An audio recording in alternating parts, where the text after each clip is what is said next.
Hey, everybody. You're listening to Area Code Batavia, a podcast about what it means to belong in Batavia, Illinois. I'm your host, Richard Clark.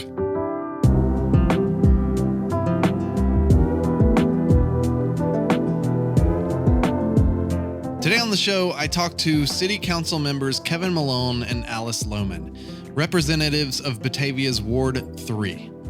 This is actually kicking off a long-term series that will be running throughout the year. I'm super excited about this one. Every so often, I'm hoping to share a new conversation with aldermen and alderwomen from various wards in Batavia. When possible, I'm going to get them together in one room, the alder people for the same ward.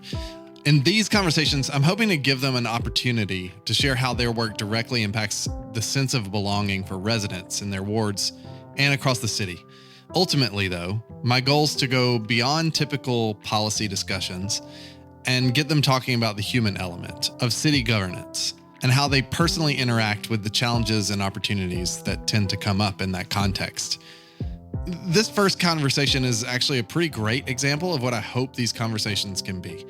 Kevin and Alice represent a ward with a ton of variety. On the one end, there's Holmstaad, a retirement community, and on the other, there's Emagine Theater.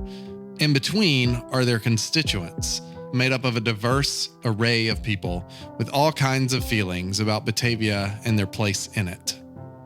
So, how does someone balance those expectations and tensions that go into running a town like Batavia? And how do their decisions and efforts affect feelings of belonging in their community? And how do they feel about all of that? Well, that's what I wanted to know. Before we get to the conversation, I wanted to mention that this past week we launched the 630. This is a community for Area Code Batavia listeners and friends of Area Code Batavia, dedicated to fostering a deeper sense of belonging right here in Batavia. If you sign up now, you'll have immediate access to a couple of bonus content things that I think you'll really enjoy. And there's going to be more coming, especially from future guests. We'll have bonus segments from them and a lot more of really fun things, including the chance to meet up in person. So go check it out. There's information in the show notes. I really hope to see you in that group. Here's my conversation with Kevin Malone and Alice Lohman. So you started at the city council. You're new. Yes. I should know this, but what's the actual date you started? May 6th, I believe. No, May 5th. I think it was Cinco de Mayo. Yeah. Okay. That's right. Yeah. And what about you? Yeah, I was appointed. My first council meeting was that first meeting in July of last year. Okay. So just 1 year now, here soon. So you're both kind of relatively new. What would you say is like the typical term for people? I guess there's like a term limit or something. I don't know. There's no term limit. Okay. Right. You're elected to a 4-year. 4-year So yeah, session. you but guys you can run and run Yeah. if you wanted to. But yeah, we're right at the beginning of it. As to the typical one, it's kind of hard to say. We have kind of a wide range. Yeah. Alan Wolf has been on council for 22. 2 years. So a long time. Yeah. Whereas, Alice and I have been on a year. Alice has been on 2 months 2 almost. months now. How has that introduction, has it been like a fire hose situation or? I'll take this question first just because it's fresher in my mind. Yeah. Yes, it has been kind of like that. It's been challenging. There's a lot to take in. Yeah. A lot of new people, department heads to meet, different city departments to get acquainted with. And we get our agendas for our meetings the Friday before. So our meetings are either on a Monday or a Tuesday, and you have the weekend, right? And maybe a Monday to catch up. And it's been challenging because it's summer. Yeah. I have my kids at home. Yeah. And there are a lot of events on the weekends in summer and activities. So it's just been challenging to find time. I've been up late, and I'm sure Kevin and other people are as well, just kind of reviewing things and reading memos and whatnot. But that's been the most challenging. Right. Yeah, just to be prepared for the meetings. Yeah, I think I'd agree with that. As for kind of the onboarding side of it, it was kind of fun. It was kind of fun to go around and meet the department heads. Right. We got to see the big, cool snow plows and all the cool stuff that the city does, but maybe you forget about. It's behind the scenes. That was really enjoyable. I liked the onboarding side of it. Yeah. The fire hose part of it, very much just getting up to speed. I remember walking into a meeting early on where everyone else clearly knew the ins and outs of what we were talking about, right? Yeah. They had been talking about this for months, maybe, Yeah. possibly even years, and I was the new guy. I'm like, wait a second, what's going on? Yes. And so I kind of, early on, you don't know, are you asking a question everyone else already knows the answer to? Yeah. Are you just not up to speed? Should you have known this? Was it in the memo and you missed it, right? There's very much sort of a, imposter syndrome, perhaps, the first little bit. And the scariest thing about that, from my perspective, would be, and then you have to make a decision. Yes. You're doing it publicly. You're held responsible for that decision. I suspect, and this is me being a little bit vulnerable here, I suspect that, like me, a lot of people who feel invested in this town have a moment where they're like, should I run for city council? And then they look into what you're addressing and how you're looking through, like what has to be done. A lot of the stuff you guys do, and you're like, I do not have whatever. I do not have the time or bandwidth or, frankly, the knowledge to do something like that. So like there was a meeting, I think a city council meeting here about like 3 different issues this last week that I care deeply about, at least 2 of them. But then I was like, maybe I should go speak or something. And then I was like, I don't know if I know enough right now. I feel like I'm never prepared to go and speak before city council. And I'm always marveling at people who are willing to go do it because there's a real intimidation factor there.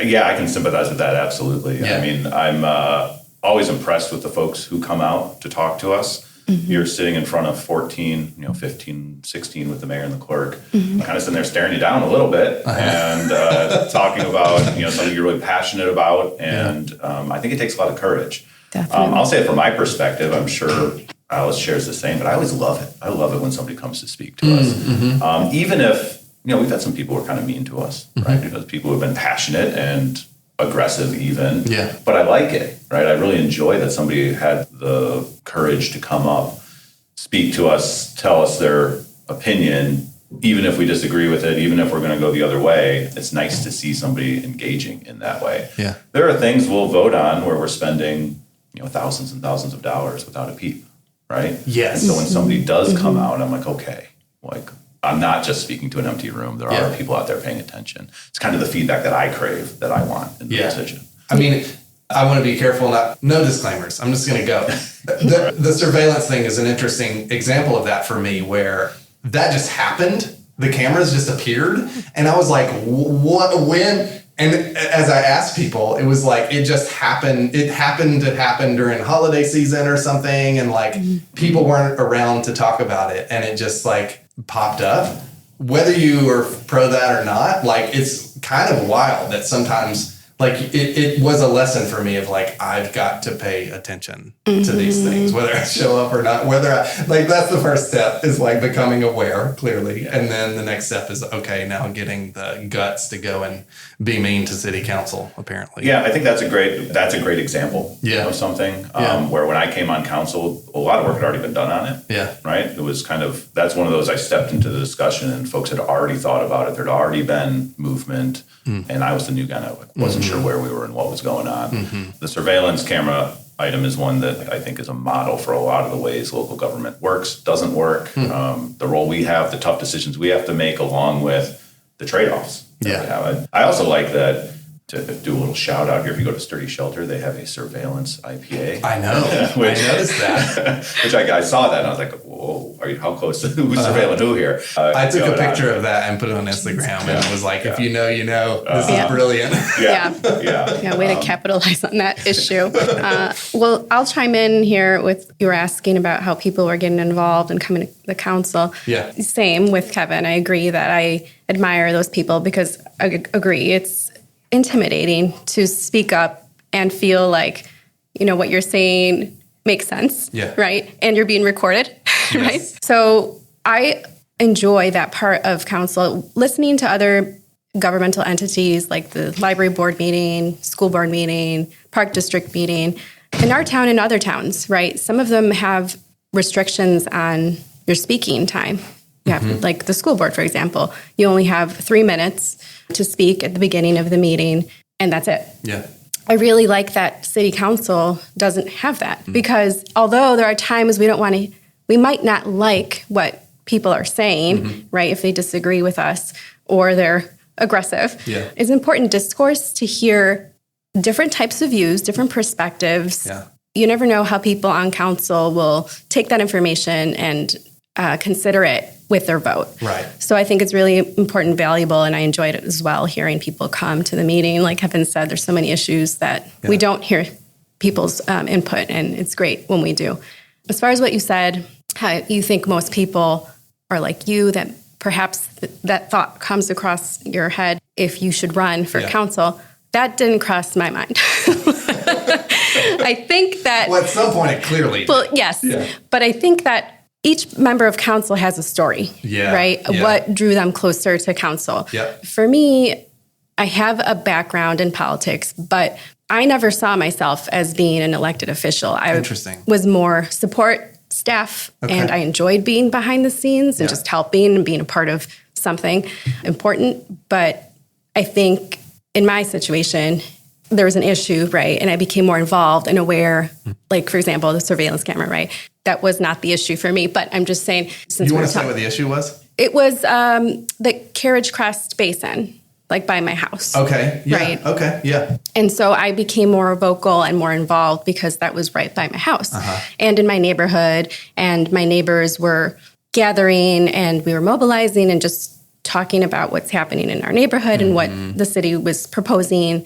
And so we wanted to have a voice in that discussion. And it was really successful. I was really proud of the community for coming together and the city for listening to us and working with us. And we came. Can you talk about what was that issue there? What was the actual question? There is a wooded area, or was a wooded area in that neighborhood that the city had, what's the word here? Kind of forgotten, but did not maintain that wooded area. Yeah. So it overgrew, and then there were a lot of trees. It became a wooded area. It wasn't supposed to be a wooded area, but that's what it was. There were trails that the community kind of built through it. Right. It was just a small wooded area. Yeah. Okay. But it really was a stormwater retention basin. Okay. But that area is prone to floods because it's built, most of those homes are built on a marsh. There used to be a marsh. So that's why it's flood prone. Some houses were affected more than others with flooding in their basements. And so the city wanted to take action to reconstruct that basin to make it more of a stormwater retention area that didn't flood, because in the past it was just soil. So the water would come down, penetrate the soil and go flood people's basements through arteries that were, below the soil. So they came up with a plan to make it a cement in the retention area so that it wasn't permeable, and that way, it would retain the water, and build up a pump to pump the water out. So improve it. Yep. Right. So in order to improve it, they wanted to clear cut the woods. Yeah. And so the community had an issue with that because we found that as an amenity to us, right, in the neighborhood. And so we wanted to try to preserve as many of those trees as we could. Yeah. So we came to a compromise with the city to preserve the boundary of that area, because not all of the trees needed to be torn down. Yeah. It was great because it's just thinking outside the box. I think it's too easy sometimes to just be like, just do it, get it over with. We don't need to worry about the minor things. Just preserving that. There are benefits to having trees in the neighborhood, which, we talked about at that time. I have two observations about that. Yep. One is the level of difficulty you had explaining that, I think reflects the complexity of that issue in a really interesting way, because I think if you ask maybe some of your neighbors, they would have said it in a lot shorter fashion, in a lot simpler way. And I think that reflects the level of the simplicity we think about these things. They wanted to get rid of the woods. You know what I mean? Is kind of how, and I stopped them from getting rid of the woods is kind of the basic idea. But there's so many little considerations to that and reasons that's happening and all of this stuff that I think is and you feel the tension in that story. There's people whose houses are being flooded, and then there's people who really appreciate the woods. Right. And there's people who feel both things and don't know what to think, and frankly don't have a sense of like if there's another solution. And so there's like, it's really interesting to me how you're in this position now of having to help make those decisions, and so you've internalized all of that complexity and are having to. Well, and in that complexity, I spoke to my alder people at that time. And so in that communication, I just kind of was learning more about the process, and it was frustrating at times because when you don't hear what you want to hear, right? It can be frustrating. And the opportunity came when there was a vacancy that I thought, well, I can do that job too. I didn't have anything in mind that I wanted to do exactly on council other than making Batavia better, right? And just being a part of that process made me realize that I can have a voice at the table just like these people did. The other observation I had about that was how incredibly important it is to have people from specific wards representing their ward on city council, because you lived near there, you were talking to the neighbors, and so you had a sense of this other side of the nuance, which is like, no, actually, we like this space. Like, it's not just like, I know to the city on paper, it's this unkept up basin, and you guys just need to fix it, and you think you're doing an awesome thing. But just FYI, we really value what's happened there. Yeah, I think that's a really good point. You know, the Carriage Crest Basin saga, as it were. From the outside, if you don't live in the area, it feels like here's a problem, flooding and an unkept nature area. Here's the solution. Go out there. It's beautiful now, or it will be once everything grows in. There's big trees and they have all that. And now we have a basin. But if you don't live in the area, you don't know that while they were doing it, also turns out it used to be a dump.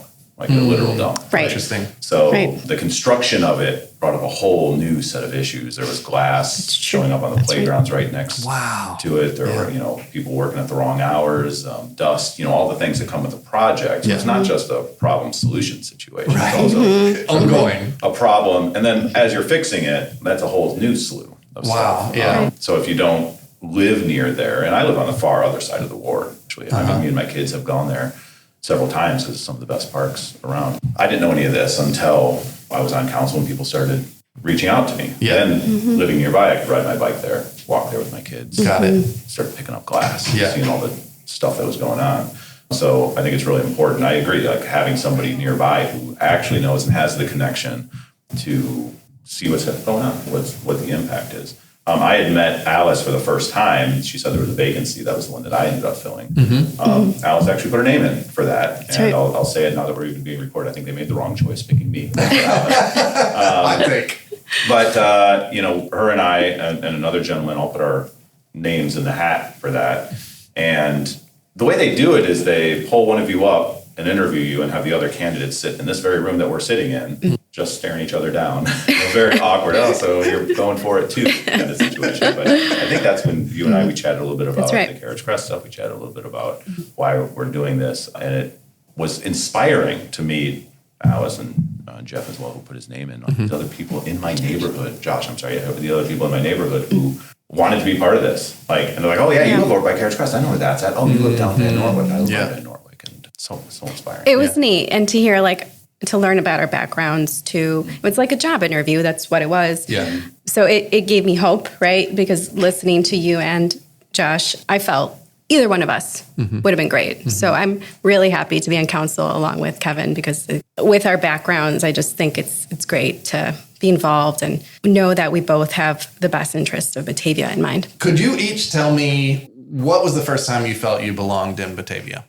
I've thought about this a lot since I listened to your podcast. For me, it's community. I feel like I belong if I'm a part of a community.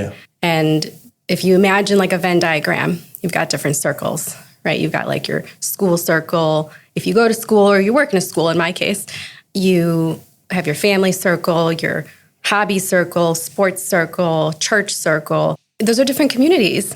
And I just feel like that's one thing in common with all those little circles is community. Of course, what you do in that community will determine how much of a belonging you feel, right? You could be passive in any of those circles. For me, that's not an option. I like to be active. You're an active person. Proactive. Since I was young, always wanted to be involved and feel like I'm contributing to society in a Yeah. positive way. So I felt belonging in my neighborhood. Yeah. I knocked on my neighbors' doors and gave them my name and a phone number on a little card. Wow. Yeah. And I just introduced myself and, just wanted to be a part of a neighborhood, right? Meet friends. And the local park, which is right next door, the Carriage Park, was the meetup spot for families with young kids, especially when you're not in the school system, right? Yeah. That's your meetup.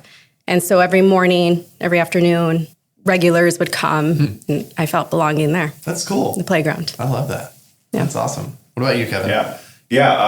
It kind of came in phases for me. My wife teaches at the high school, and so even before I lived in town, so I kind of got to know Batavia a little bit that way. But when I really felt like I belonged, right, I wasn't kind of coming along with my wife, though they were very welcoming, and I felt an equal there. I think it was Halloween. We were taking my son around when he was real little, maybe 1. And Black Hawk Drive in particular in Batavia, you kind of walk down there and it's like everyone's out, right? People have like fire pits on their driveways, and it's just a very sort of party welcoming atmosphere. And I remember kind of walking down that street, Halloween, being like, oh yeah, this is where I'm at. That resonates with me a lot. Yeah. And I love Halloween in general. Halloween's my favorite because I think Halloween's about community. Thanksgiving's about family. Christmas is about your immediate family. But there's no other holiday where you go knock on a neighbor's door. Yeah, That's the whole point of Halloween. Right. That's why it's my favorite, because all you're doing is just going to your neighbors and saying, hey, here's my little kid, look how cute he is. Yeah. Right? Or Maybe on the 4th you go knock on their door and say, please stop shooting fireworks. My dog is hiding under the couch. Right. This is my first 4th of July with a dog, and I'm agonizing over what to do. Because we all, like, the 4th of July thing is such a big thing for us, and I just can't. It's not going to work taking the dog. So. Right. Yeah, we had a dog. She passed a year or so ago now. But taking my dog for walks also made me feel part of the community. Yeah. I mean, the people come out of the woodwork to pet your dog and give your dog belly rubs and all that was wonderful. Conversation starters. Wonderful conversation starter. Yeah. And it's easy from where I'm at to walk anywhere in town. Yeah. Except maybe the far east side. But we could walk our dog downtown. We could walk her Carriage Crest, we'd take her over there, we'd take her just all around and meet all sorts of people and other dogs and chat about this or that. It was a really great experience. Like, this is a good dog town. Right. I'm excited to introduce a brand new segment, Giving Back to Batavia, brought to you by our sponsor, the Rotary Club of Batavia. The subject of service comes up so often in the conversations I have with people on this podcast.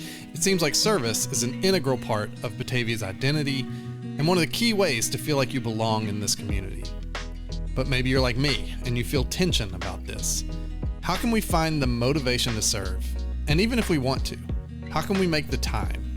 And then, once we do, how can we know that what we're doing will actually make an impact? On each installment of Giving Back to Batavia, I'll talk to someone about their experience serving in Batavia and how we can do the same in a way that's a sustainable and fulfilling part of our lives. For this installment, I spoke to former local business owner, community leader, and 2024's Citizen of the Year, Bob Hubbard, about how he found the motivation to serve others.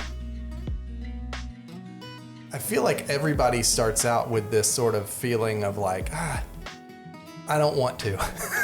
Was there a time before where you weren't that person, where you weren't as devoted to service of community and of Batavia? When would you say the switch flipped where you were like, oh, I want to devote myself to this? I was born and raised in Batavia, but I went to college and then I got drafted and then I worked corporately for about 6 years. So I was gone from Batavia for about 11 years and then was asked to come back and take over the family business, Hubbard's Ethan Allen Furniture. All my high school friends and that had all moved away. You know, you're in retail, you're working 60, 70 hours a week, and it was really hard to connect with other business people and that, even though we're members of the chamber. And so that's when I joined Rotary. I met people that I got to know, and I saw the things they were involved in, and then was asked to get involved in some of the things that they were doing. And once you get on that volunteering track, then a lot of opportunities come. Yeah. And I made a lot of my best friends from being there. And, you know, once you see, you know, what they're willing to devote in both time and treasure. It really affects you that you want to step up, and when you see the good work that's going on, it's personally rewarding. You know, one thing, I think if you're doing service, you're modeling for your children too. And, you know, my kids have been involved in a lot of service things since then. And I feel like one of the things that stuck out to me about the story you told, you're coming alongside people and you're doing something together. And I think it was C.S. Lewis who said, the romantic relationship is like face to face, but the friendship relationship is walking side by side, facing something else. Yeah. And having that one thing that you're focused on is really valuable. So that feels like a big part of what was going on there. Yeah. And, you know, you're in the Army, you're in a part of a team. You know, you're there for your people you're serving with and not just yourself. So And you're aligned in that way. yeah. In Rotary, Bob Riley was the president of Batavia Bank. Yeah. And we became friends, and he was on the board of Tri-City Family Services and said, I'd like to get you involved in that. It's a really good thing. It's a sliding scale therapy place for people that can't afford to pay therapy. Nice. And you get involved in that, and you see all the good and important work they do. Yeah. And one thing that drew me to the Community Foundation, the Fox River Valley, is I helped one of their board members do scholarship interviews, and interviewing 20, 30, 40 high school kids for scholarship that they were administering. It was really interesting, and it's really educated me a lot and kind of made me feel small in a way for all the things they were already doing in high school. And, I know exactly what you mean. You know, and it's like, this is a really great thing. And it opened up your world a little bit, it seems like. And it's everything you get in, you know, like when I was with Tri-City Family Services, that opened a whole another world of the therapists and their world and social workers, and that's really eye-opening. Giving Back to Batavia is brought to you by the Rotary Club of Batavia, a membership organization that does a range of service projects for the community. The Rotary Club of Batavia are neighbors, community leaders, business owners, and global citizens. Their work includes support for local, national, and international service projects. If you're looking to get started making a difference in Batavia, you can find out more at bataviarotaryclub.org or click the link in the show notes. I feel like dogs and children are easy icebreakers. That's true. They bring absolutely. people together. But, you know, people that don't have either of those, they can find their way by saying hi to somebody, right? With a dog or a child. I like your shirt, that kind of thing. Yeah. Tell me one thing about Ward 3 that you wish people knew. It's a unique ward. It covers a lot of different territory. We have single family homes, sort of your standard Batavia middle class type homes. We have apartment complexes, we have townhomes, and we have parts of Randall Road, all kind of in our ward, and it spans kind of a wide area. So you get a lot of different types of folks, right? A lot of different kinds of people in our ward. It's like a lot of places, it's kind of anchored, I think, by the school. HC Storm is right there, and they have a pretty strong community at Storm. My son just finished kindergarten there. I know Alice's children are kind of just transitioning out of HC Storm, and we can all talk about it. Right? And so in that capacity, I think Ward 3 is a very strong sort of people-centered focus, right? We have a little bit of Randall Road, but we're not about Randall Road. We're very much a residential area, very much about the parks, about the sidewalks, about the school. And we have diverse, unique folks who live in there. So that's kind of what I like about the ward and what I think is kind of unique about it in a lot of ways. Very residential, very much about the people. Yeah. So I think Richard said one thing, and I think you covered a lot of it. Took them all. But I would agree with Kevin that it's diverse in the people, diverse in what it has to offer. We've got a marsh, we've got commercial, we've got residential. We have Holmstaad, a huge senior community that no other ward has. It's close proximity to most of Batavia. We could travel by bike to pretty much everywhere. Yeah. I was reading a little bit, like you both filled out that questionnaire for, I think, Patch or whatever. And I was reading a little bit of that. You both seem to really value walkability, transportation things, Can you talk about why that is particularly important for Ward 3? Yeah, I would say that walkability and accessibility is important to me because I grew up in a suburb that had that. Where was that? In Franklin Park. Okay. So it's near O'Hare Airport. And so I was able to walk to the grocery store, and I was able to walk to the train station, and able to walk to school, and able to walk to the community pool, the park district, different community parks. It was all very accessible. My high school. And I really valued that. I didn't realize how fortunate I was until, as an adult, and even in college, right? If we go to college, a lot of college towns are walkable and accessible. And that is so important. And I wanted to make sure that the town that my kids grew up in, also had that. Right. Just seeing the value in that it's valuable for the environment. It's valuable for our health. Making us happier and healthier are super important. Yeah. Part. And it's valuable for community and belonging as well. Yeah, and it's kind of all the same reasons for me too. I grew up riding my bike just hours. It was kind of my escape as a kid. I would just ride my bike just around and around. And I've carried that through my life. I used to live in Aurora before we were able to buy here in Batavia, and I worked in Geneva at the time. And I'd commute by bike. I'd be able to ride my bike down to the Prairie Path, ride it all the way up to Geneva, cut over. I worked at the courthouse at the time, over to the courthouse. And we have this incredible backbone, right? The Prairie Path is an amazing thing. Yeah. Not everywhere in America has that. It's not something that's common even. It's very unique and rare. And to build off that, I think is good for all the reasons: health, happiness, environmental. It's good for business, right? When you're riding your bikes, maybe you stop and you get a cup of coffee. Yeah. Maybe you want to get a pastry or whatever. Yeah. But it's also, for me, it's the lifestyle I want to live. It's the lifestyle I want my kids to live. And it's kind of what I think a good community does. Yeah. Right? It helps people get around. Yeah. And get around in a way where they can interact with their environment. Right. It makes it affordable too. It does. Right. Yeah. I mean, a bike is way cheaper than a car in all the ways. Cheaper, more fun, better for you. More equitable. Yeah. Yeah. So are there specific initiatives, ideas that you all are sort of hoping to bring up or push or vote in favor of? Like what are you thinking around that stuff? Yeah, absolutely. So first off, Batavia, we have a bronze level bicycle city. I think it's bronze level, and I think we're aiming for silver level. This is from I'm probably going to get the name of the organization wrong, but the American Bicycle Association, I believe it's called. The city and the council, we're working hard to try to get that next level. And it's specific things that we can do. So bike lanes, signage, all the different ways you can make biking and walking safer and easier to do. So I think in general for myself, I plan to support all those initiatives, right?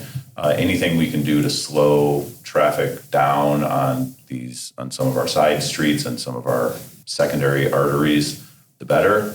The more we can make crossings safer, the more places just to lock your bike up too, right? If you head downtown, we want to make sure you can lock it up. Yeah. All those types of things. Some of them are in the works. Some of them we hope we can move forward more quickly. One of the discussions we had Tuesday night was e-bikes, right? The bike landscape is changing. Yeah. When I was a kid, I had my little Huffy and I was able to, go around. Now you have e-bikes that can go 28 miles an hour. Yeah. You have e-scooters, and then you have the road warrior cyclist, and then you have the kid who's trying to go fishing.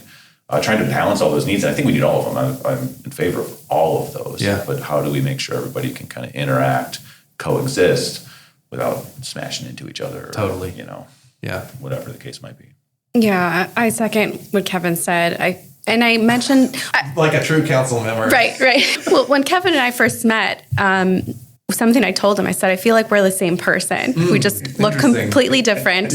We have different backgrounds, but we have very similar ideals. And so I really appreciate that. And I agree. I don't have a specific initiative or agenda, but I want to make Batavia more accessible and bikeable and walkable and safer in order for us to do those things. So if that means, making the speed limit a little lower in some areas to make it safer, then yes, I'm for that. If that means widening the bike path, to make it wider for different modes of transportation to travel through safer, then let's do that. So yes, I'm for pushing safety to make it more equitable and safer for everybody.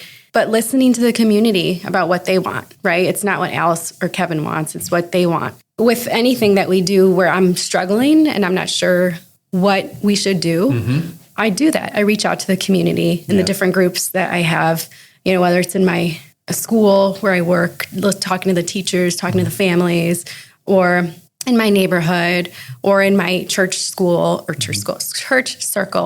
and volunteering, right? I volunteer with the Batavia Community Diversity Initiative. Okay, yeah. And they're all about belonging. Yeah. And with them, they try to center those voices that are the most vulnerable and usually not heard. Yeah. And those are the folks that I want to hear from, Yeah. right? That are in these marginalized groups.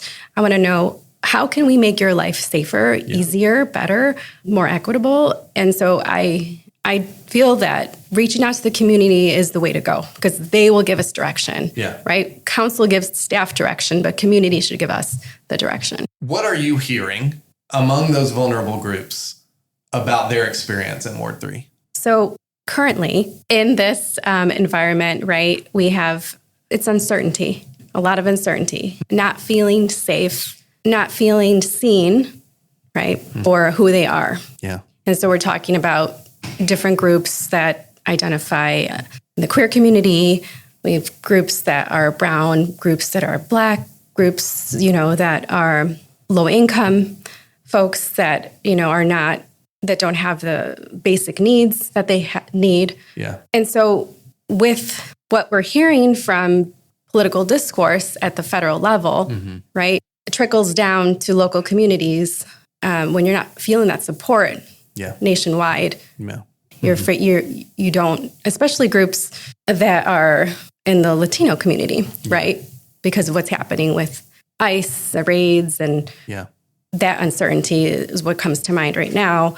But if you identify in that community, you're afraid because you don't want to be detained, taken away from what you know is your home, especially when you've been provided with supports and services and you think you're on the path to citizenship or residency. But whether it's that group or another group that's marginalized, you have that fear. And I even know community members that have moved out of the country, which is, a big challenge and a big change, but they don't feel safe. They don't feel safe in Batavia. They don't feel safe in this country. So they make those drastic changes for a better environment. That was a great answer because I think the word uncertainty is really important to think about.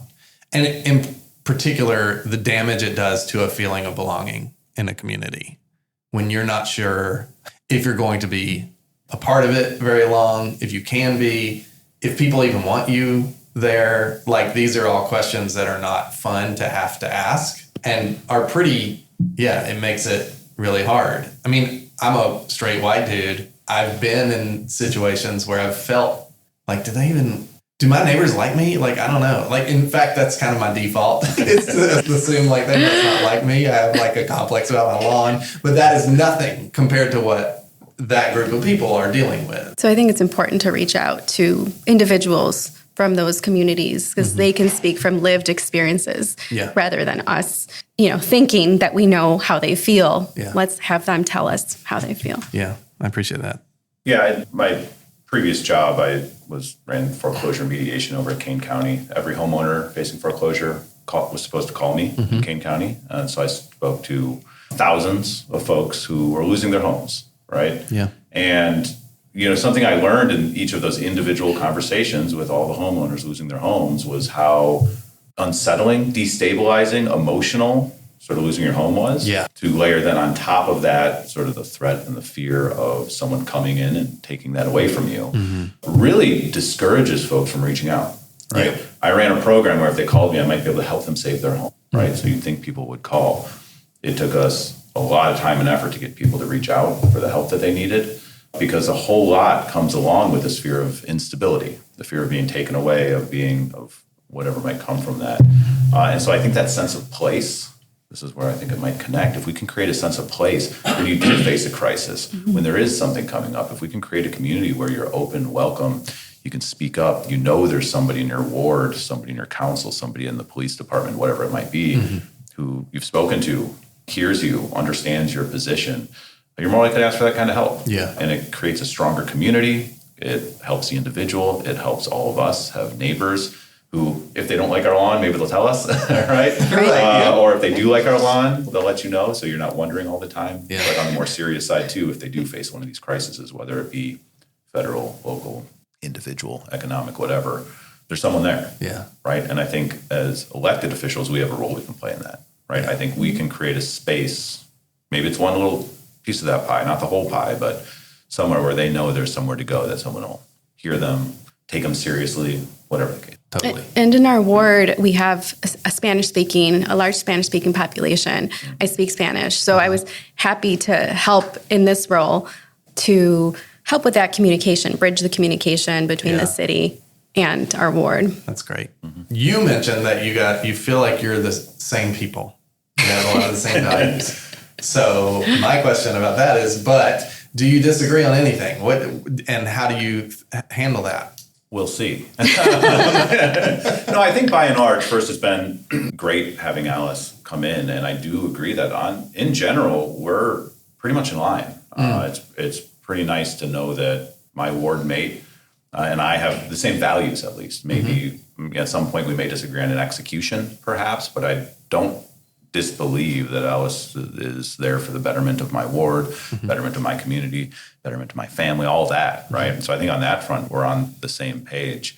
Alice is still kind of new, though. I don't know if we've had any tough, hard votes where we've had to really sort of test how in line we are on stuff. Yeah. I'll say more generally that, if you watch some city council meetings, there are some contentious moments, right? We do have just genuine, real sort of philosophic disagreements. By and large, for the people that I'm generally in line with, such as Alice, and the people who I don't know if I've ever shared a vote with, that's probably an exaggeration, but I found that I can approach them all, which is refreshing, right? I was a little worried that in the debates and in the discussions, I can sometimes be a little bit of an aggressive debater. Interesting. That maybe like the personal connections would fall apart. Yeah. By and large, that hasn't been the case. And that makes me feel more confident in going into council and speaking for my ward. And I hope that carries through to other folks on council. Alice, are you an aggressive debater? I don't think I am. When I feel strongly about something, I'll do my research and I'll present it. Yeah. I think it's important to listen to different perspectives and then, take that into consideration. But I would have to agree with Kevin as far as I value that we have the same ideals and values. But in the situation where I might not agree with him or vice versa, I value that he's approachable and that I'll go to him and ask him, why do you feel this way? What am I not seeing? Right. So I think it's important to have somebody that you disagree with. I think council would not do its due diligence if we all agreed on the same things. Right. So I think there's value in people that don't agree because you want to find out what it is that we're not seeing and think about those things. Yeah. What has being on city council taught you about yourself?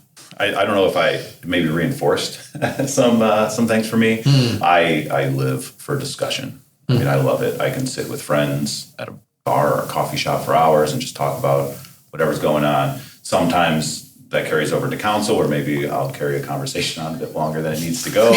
But I just thrive. I like it more than I thought I would. And it's because of the discussion. Yeah. I sort of really enjoy the sitting there, hearing what the different folks around the table are saying and feeding into that. And then I think of another thing that I want to bring up, and it's kind of really feeds into what kind of gives me energy and all that. And so I think I knew that before, but it certainly reinforced how much I enjoy the discussion, the process of dialogue in making decisions. It's something that I really love. Is it better or worse that you're doing it in public? For me, it's a little bit better. Okay. My day job, I'm a divorce mediator, and so that's in private. And there it sort of gives people a permission structure to be a little nasty, maybe, right? Whereas here, because folks know they're being watched, they're a little more polite. I don't think anybody hides anything. I think everybody tells their real truths and all that. Yeah. But being sort of at a bigger table with people watching, it being on TV, for me at least, it gives me a sense of calm. It makes me feel like, okay, I know nobody's going to go too far overboard. Or if they do, it's recorded. And, it shows the public who we are. Yeah, totally. What about you? What is something you've learned about yourself? I would have to agree that it does fill my cup also. Having a background in politics and being engaged and informed, that was always something I was interested in. Yeah. But like Kevin said, I didn't realize how much interest it would really be because it affects me and the residents, we're in our community. I had been listening to meetings for the past couple of years on YouTube, and thank goodness for that fast speed, that you can do but at that time when I was listening to those meetings, I thought, oh, some of these subjects are so dry. These meetings take a really long time. And then when it came time to making this decision to be on council, I wasn't sure if that's what I wanted to do, right? But being on council and getting those memos and reading the links, the background information on them, it's really interesting and I really enjoy it. Yeah. So yes, I enjoy that part and I didn't realize how much I would. There's also the other side that sometimes I'm filled with rage. I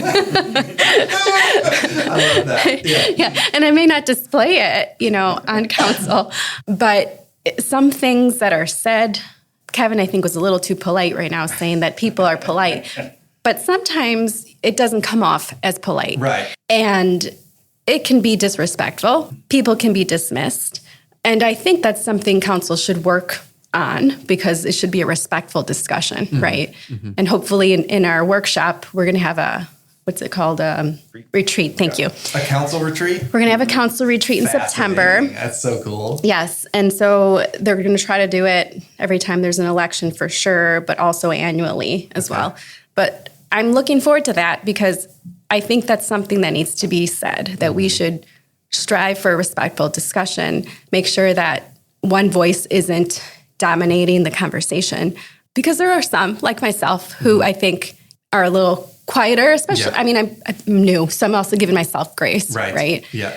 But I think we should all be cognizant that we are in a patriarchal system, right? Women are often dismissed. People of color are often dismissed. So I think just putting those things out there and just everyone be respectful of it and aware, I think is important. But yeah, so I've just learned to kind of take in the good with the bad. Yeah. I'm learning. Watching those meetings also gave me the ability to understand what people's personalities were. So coming into this, I wasn't blindsided, thank you. I had an understanding of where people stood for the most part and what their personalities were like, so that was helpful. But just being there, it's like in your face, And so that's, we're getting real, right? And so I do feel it's important to have different channels personally to help me out with words here, to take that frustration out, right? Yeah. So for me, it's exercise, going on walks, reading, other things that are not political, and spending time. Disconnecting and expressing in that way. Yes, being with family. Imagine, what is that? Visualization. Okay. Right? Imagining myself in my happy place. I've never done that. That's interesting. Yeah. And somebody mentioned, I don't know where I heard this, but they said when there are difficult moments in a council meeting, just look down. Oh, this was at the newly elected workshop. I went to a newly elected workshop with other newly elected officials from neighboring communities recently. And one of the presenters was speaking on how to handle difficult situations. And so she said that when there was a lot of turmoil, she would look down, write on her pen and pad her grocery list. Because that way she was doing something and her mind wasn't focused on the negativity and the toxic, environment. Yeah. And I was like, that's genius. That's genius. It could look like I'm writing notes, but my mind is somewhere else because if I'm filled with rage, that's not... I'm not going to make wise decisions. I'm not going to make wise decisions. I won't make positive commentary either, right? I want to contribute in a positive way. I'm laughing at this because what you're describing is dissociation. Yes. A pure coping mechanism. Yes. Yeah. Yes. But what's striking to me about that is you're talking about coming in and representing voices that aren't represented. That is such, you would think, an emboldening motivation. It's something that would make you feel like I'm here and I'm ready to, I'm a bull in a china shop or something. But what's interesting is that there's also a level of you're new, you're different than a lot of the other council members, and that creates its own sort of like Kevin, you referenced imposter syndrome or a feeling of whatever. Yep. And that is hard to overcome. That is really hard. But I appreciate you sharing that because I think it's important for people to be aware. Council members are really human. Yes. And the other side of that, the person who dominates the discussion is also human, and they're being human in a specific way. And so all of those things are playing out. And the sort of shared values you and Kevin align on represent two things. One is issues, but the other is approaches to these discussions and approaches to just leading in this way. I should probably end that with a question, but I don't. Can I add something before you ask a question? Do it. What you said there made me think of a leader, right?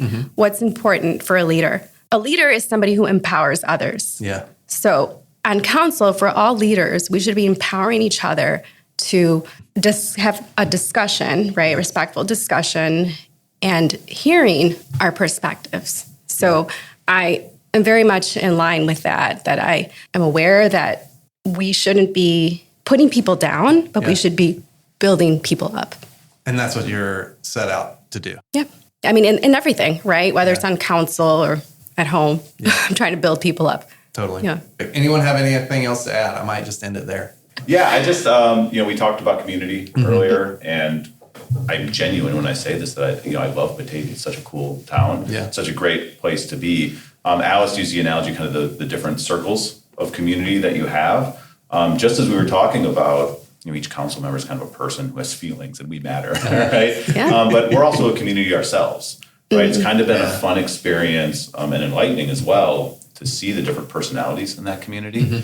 You have different council members who have different expertises, different passion projects, right. Some things that they kind of check out on or they check in on, as it were. There are council members I know to go to if we're talking about infrastructure items, if we're talking about environmental issues, if we're talking about, housing, whatever the case may be. Again, I'm just always amazed and impressed by the people who are both on council, but then come and speak to us, right? We have ex-CEOs of multi-million-dollar corporations living in Batavia. We have people who have written books who live in Batavia. We have artists in Batavia. We have just these incredible, amazing groups of people who just walk by you with their dog, right? They're riding their bike. You don't know the life they've lived. One of my neighbors used to be a professional baseball player, living in Batavia, right? All these just unique, fascinating people with amazing lives here in Batavia. Being on council has taught me that both in council, we have unique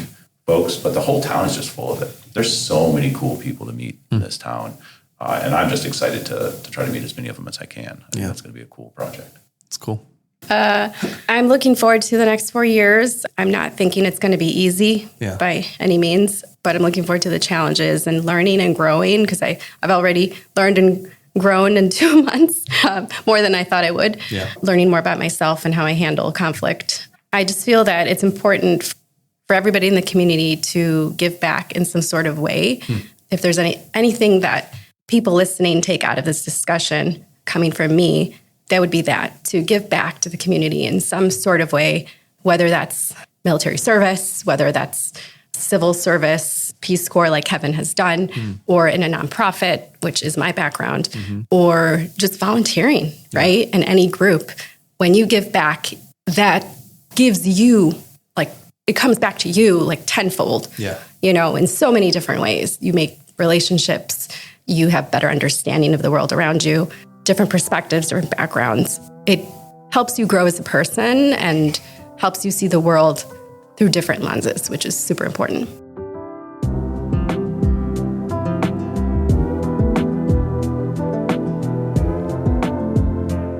Thanks for listening to Area Code Batavia.